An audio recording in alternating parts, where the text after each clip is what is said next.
I've been told that it's the most advanced and high-tech machine of this sort in the whole world. These machines are actually the best in the world, I've been told. They describe the clothes that are wrapped in and the items in there. Hi guys, welcome back. We're on tour with Dridgers. If you're new here, we're a full-time travel couple from the UK. We've got a very exciting episode today. We are actually at a factory that produces Chinese medicine. I know what you're thinking. If you're from the West, you're probably thinking Chinese medicine, that don't work. But what we're going to see is how they're actually studying it in laboratories and how they're testing it, see how they're producing it on a mass scale and actually how it's working. We're really excited. We are just about to wait for the bus to take us up to the factory, so let's go. In context, Brianne's actually to a Chinese hospital and they're using these remedies and these natural remedies all over the country. She got prescribed some Chinese medicine and she used that, and in the long term it has worked. Right, we've arrived at the pharmacy. Hairnet, we've got to put hairnets on, all the blue gear. So this place is huge. It's actually like a lot of these big mass productions. It's like a little mini city. Hairnet and the feet. This is how clean like the factories are in China. Like, I went in a restaurant the other day and like even going in there we had to put a mask and a hairnet on it. All the staff in there had it. But they're so like efficient and clean. Right, so we're inside. What we can see at the moment is finished project. They're just packaging it all. Once they're not making us stand outside and just look for a window. Yeah. Oh wow. Wow. Because we actually did go to a laboratory before, which done like skincare and stuff, and they wouldn't let us go inside, and we're actually going inside, which is really exciting. Obviously, you got the help of the automated systems as well. So obviously, it's not all being a Chinese factory. It's not fully humans. All the actual packaging is done by the robots, fully by the robots. So they get the box as it's flat packed. They build the box, then they put the product in the box, then they seal the box. So yeah. A lot of robots involved. You actually see the humans here not really doing a lot. Like obviously look at these guys here. They're not doing a lot. Robots are doing a lot. I think it's really cool though, really modern. So it's like a full product line. So it's basically it's a conveyor belt of the product starts at one end, goes through a conveyor belt, and there's different stages. Like in when we've seen car manufacturing in the past, there's different stages that they go through. So every stage is like a pit stop and they've got their own little jobs, and by the end of the product line then you finally get the finished product. So this product is actually for pregnant women, so it's friendly because obviously pregnant women can't take like many tablets and you can drink it. So it is actually a really big actual site. It's 170,000 square meters. So in this part they get a big bowl of the mixture for the medicine or whatever, and then they boil it down and it turns it into like obviously these little tiny almost like tablet stuff, and they go into tea and they produce 720,000 of them a day. So it's a continuous product, so it goes from here to here, then it goes downstairs. So yeah, it's constantly moving, like I said, like a conveyor belt, always moving, and that's why they produce so many thousands per day. It's like a mass production of tablets each day. So in this part they're monitoring and analysing it, so every step of the way they want to monitor it, analyse it, review it, so any mistakes that are made are obviously flagged up straight away, so they don't go further down into the process when it comes to the testing stage and then have to go all again. So they try and obviously hit the mistake before they've gone too far, because obviously in the past medicine and stuff has got to the testing stage and then failed, and then they've obviously wasted their time. Wow, this place is huge. So again, we've got all these drums that hold the medicine, but you've got it on more of a bigger scale here.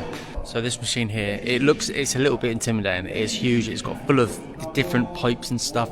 It looks like one transfers water, one transfers steam or something, I don't know. But I've been told that it's the most advanced and high-tech machine of this sort in the whole world. So it makes the quality of the medicine more high efficient. So that's why it's so advanced. Obviously, it adds water to it, it steams or whatever. There's like a lot of things that go on here. Like, probably things we can't even like get for us. There's a room where they separate the medicine from the liquid. So if you see there, you've got one machine there, so I'm guessing it separates from there. The liquid goes down into another machine, and then the medicine goes to another place. I'm going to assume they probably use the liquid for something else, or probably in the next batch of medicine. Yeah, perhaps. But that's what all these guys here are doing. So, yeah, busy boys. I like how open the factory is. Like they're letting us. Like I thought we would stand out there, but the man's like, "What's going on?" It's going they're in. letting us in rooms. They're letting us see computers. Like they never normally let us really see this far into some of the technology. So it's a very, very open and not hiding anything. It's quite cool. Yeah, normally like data protection, they're like, okay, don't film the screens, blur the screens out. We're not going to have that. But like we found in China, like obviously where we've been there a long time, we found that a lot of the factories are very open, and they just want to share what they're doing, and hopefully people from the West can see and get a little bit jealous. And you put that in tea. In tea, yeah. No, just In with shui. water. Just with the water. Oh, shui. And it will become the drinks. Yeah. And what does this do? This is the medicine. Yeah, what does the medicine do? Fever, cough, and sore throat, and even some sniffing smell. Yeah. So like a cold. Look at cold, yeah. So yeah, relieves cold symptoms. Oh yeah. Give us. We love a freebie. We love a freebie.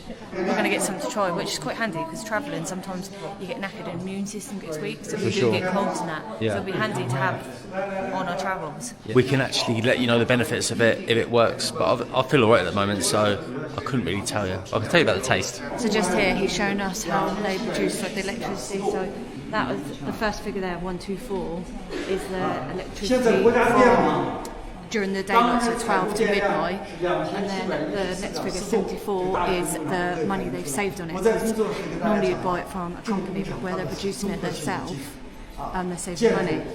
So what do they do with their leftover electricity? Do they store it or do they share it? They share it with the community. They share it with the community. Yeah, It's so good. they have like a bit they share out into the public. Yeah. So it's mass production, medical factory producing electricity, helping to produce it to the whole of the area naturally. It's it's good. It's good. Giving back. I don't know if they're charging. Oh, maybe they're charging. Yeah. I actually find it quite crazy that they're just happy for us just to record screens and just whatever. They just don't really care. It's actually quite chill. It's quite chilled out, and you don't feel on edge when you're recording there at all. So if you've got blood in your pee, you can use this one.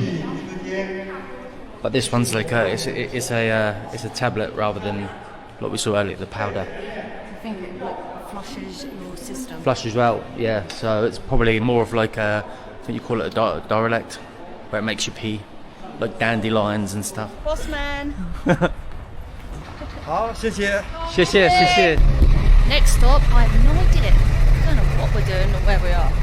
Hopefully something interesting. We have come to Bosseran, so they specialise in horticultural machinery, like farmland machinery, like harvesting crops and cutting things and all sorts of horticultural stuff. But we are going to find out a little bit more, so I can stop blabbering on about stuff I don't really have a clue about, and let some professionals actually give me some advice to share with you. So we're just entering the showroom. We are going to see some of these machines, and already they look very impressive. So this big beast of a machine is a cotton picking machine, and they just said we can go inside to have a look as well. So let's have a good look outside. It's quite intimidating actually. You look at it, takes the cotton and then stores it in the back. They're exporting these machines to different countries. Obviously it's produced here in China, but it's probably in various countries all over the world. This is made for a man. Yeah, bit of adventure. Wow, this is so cool. This is actually it's actually bigger than you think up here. So it's got 2 seats for 2 people. Got myself a little steering wheel there. So this is me farming it. How nice is this though? It's actually like quite roomy. We've got a little computer here. Imagine it's just outside farming, like chilled out. Picking your cotton. Yeah, it's well smart. Yeah, it's cool. This is a beast of a machine. So like here we've got the steering wheel, we've got some brakes and that, but it's like really, wow, there's 2 people in it. How roomy is this? So the difference between this one and this one is the first one just picks the cotton, like the raw cotton, and this one, it packages it, so it ends up like this and this, so they can ship it straight away. Is Ponty meant to be up there? You're standing on the roof. Oh, I don't know. He does all sorts of things. Oh, and by the way, these machines are actually the best in the world, I've been told. But obviously that is the company telling us. So yeah, at the moment they're the best. As far as I know, on cotton picking machines, they're the best in the world. That's quite cool though, because back in the old ages, as we know, it was slave labour. Slave labour, yeah, exactly. Yeah. Yeah, you're talking maybe 80 years ago, it used to be humans doing this job, and now it's machines like this, and absolutely amazing machines. This is what I mean about number one in the world. They've all got the champions. Ponte, that man just doesn't care. He doesn't care. So this is the raw cotton. It's actually still got the bits, and it hasn't been like cleaned and all that stuff yet. So it's like it's unprepared cotton. This one can do 98 acres every day, and this one can do more. It can do 168 acres every day. So this machine is not cheap. It costs 4 million RMB. But if you think about it, it's actually obviously taking a lot of jobs over. So in theory, 4 million RMB well spent. Like attachment that does the grain, and that does like 18 kilograms per second. That's mental. And then this machine here, that weird scary bit there, is actually for the leaves that's left over after, and it breaks it all down and feed it to the animals. Oh, right, okay, so they can use it. Yeah, it's the thing I find with China, they make the most out of everything. Yeah. Like with animals, like eating animals, they eat the feet and all that, like they don't waste There's no waste. anything. And they find a way to use it and recycle it and make money. Yeah, that's the thing. When you've got a big population like China have, and obviously China years ago was a poor country, but now they're not a poor country.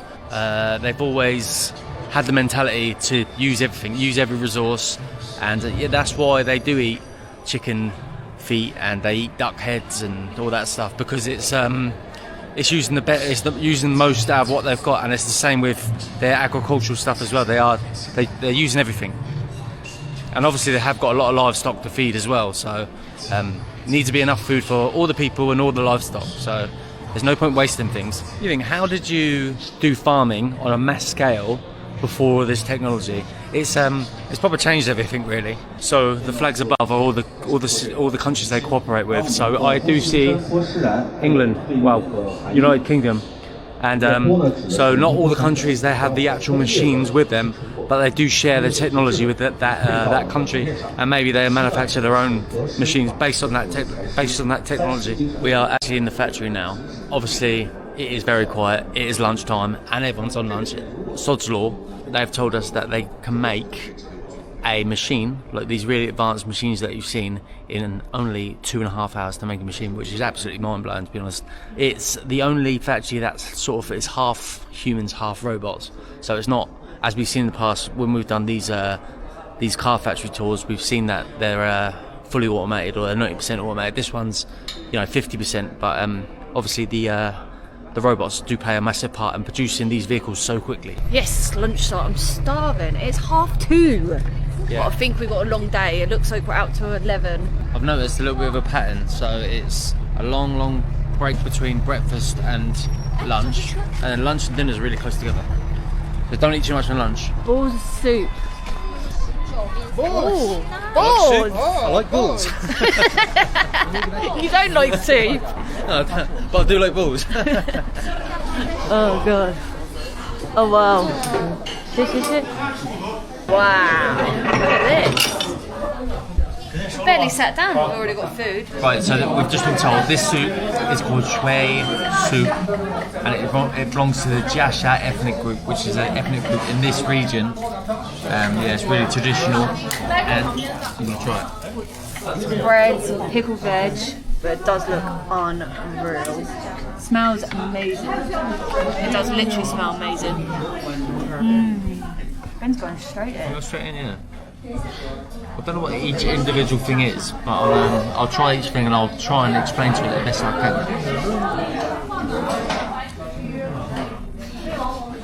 Yeah, that's beef. You got The meat over there. So you got beef, bits of tofu. You've got, it looks like spring onions as well. That's really nice.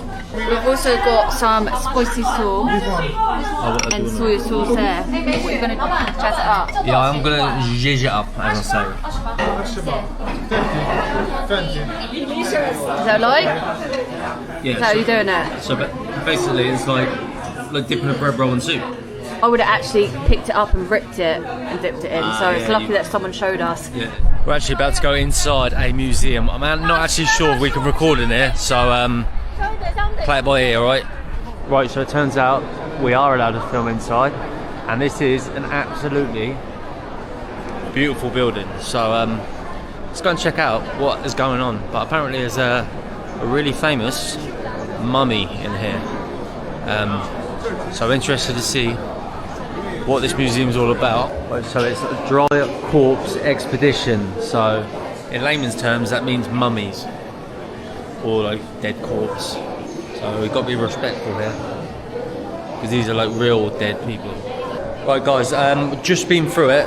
That was a lot more than I actually expected. It was we probably could have recorded, but we didn't really want to out of respect, and it's not really a very nice thing to see. It's actually actual real people, real people. So we want to be respectful, because obviously they're thousands of years old. This is kind of what we saw in here. So this dates back to 3,800 years.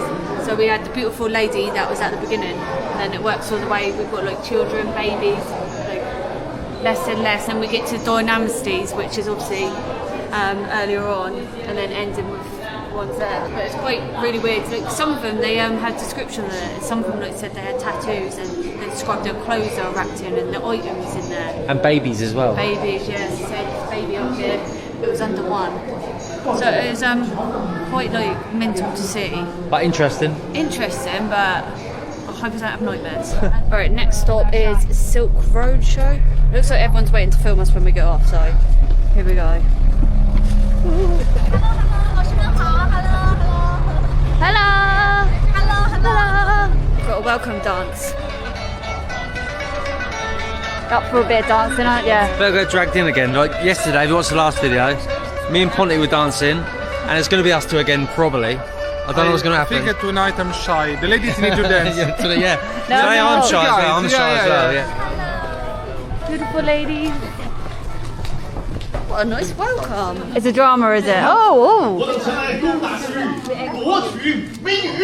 攻打西岳，将军饶命！ tour guide, we cannot keep the tour guide. 把他给带走！将军，别跑了！好，一点都不冤枉，没有我的女子的情况下，是进不了出门的。我是丝路西域大长圈。 Going through. How cool is that? Wow. I'm well excited for this. Didn't really know what to expect when we first come here. I thought it would be one of them like ancient streets where they just like turned it into a tourist kind of area. Street food. Yeah, but I think we'll get some fun. Look. Oh.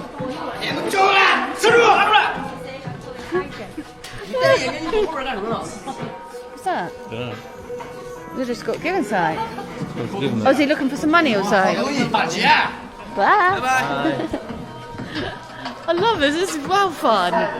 People are just like coming out of random like doorways and that, and then wanting to fight us. Give you only one. I keep the other. Here, look at him.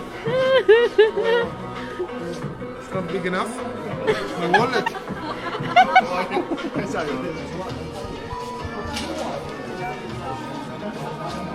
Give us some money, Ben.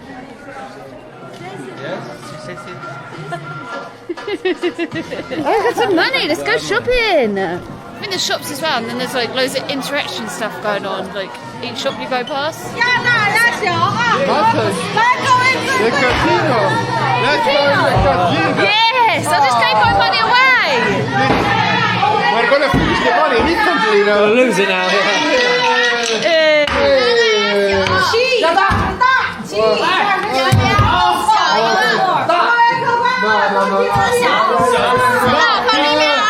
Five. Casino 5.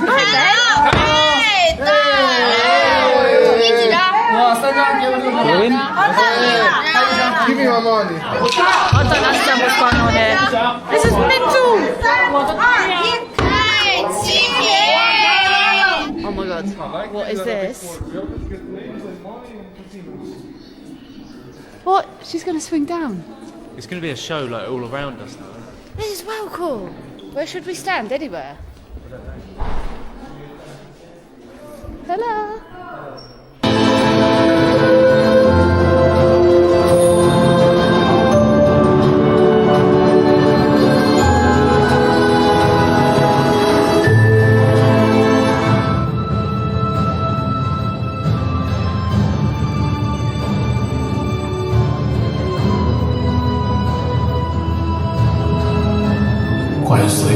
加祭祀仪式吧。 It's got a good angle. Mega Man's come to take us to the next room. That is probably one of the most unique things I've ever seen. We're now going into the next room. I've never seen anything like this in my life. I've never been to a show that's so interactive. Like you're actually in the show. It's mad. 在漫长的冬夜里， This lady keeps popping out. I think she's like telling the story kind of thing, like part of 把对 the 抗 show. 严寒的勇 Obviously, 气 we don't understand any of 和 it. 生命的热爱传递下去。 She's asked the God for a ring, so they're now praying for it.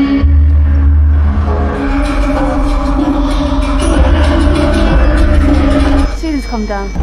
Still going down. Oh yeah, you and Ponty might get hit. They're climbing on it, aren't they?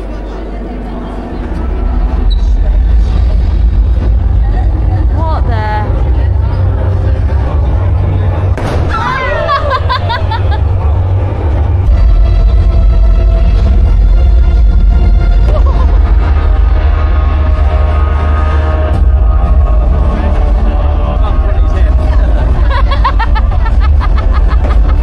It's almost a little bit scary, like being here. A bit like, I'm loving it. Adrenaline's quite mad. It's raining now. It's actually raining inside. But that was absolutely incredible. Literally amazing. 修辞的习 Never seen anything like 时间 it. What's Rianne up to? What do you reckon Rianne's up to? Just walking here, walking through, trying to exit. And look. I want one. Hello. Thanks. Is it garlic? Spring onions No problem. with a clown. Ah, yeah. Well, if we do a little bit later tomorrow morning, yeah, because Clean with me. she needs to sleep too. She slept 4 hours tonight. Yeah.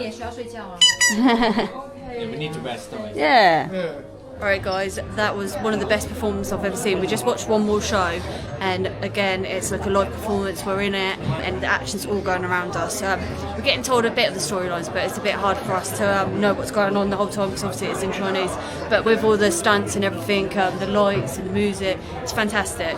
But we're about to go for dinner. Look at this. Look at this fancy dinner.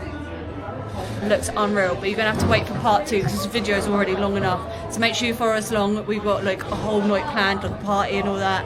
It's gonna be amazing. Yeah, it's going to be a proper Uyghur style party, get involved in the culture, and yeah, it's going to be amazing. So subscribe.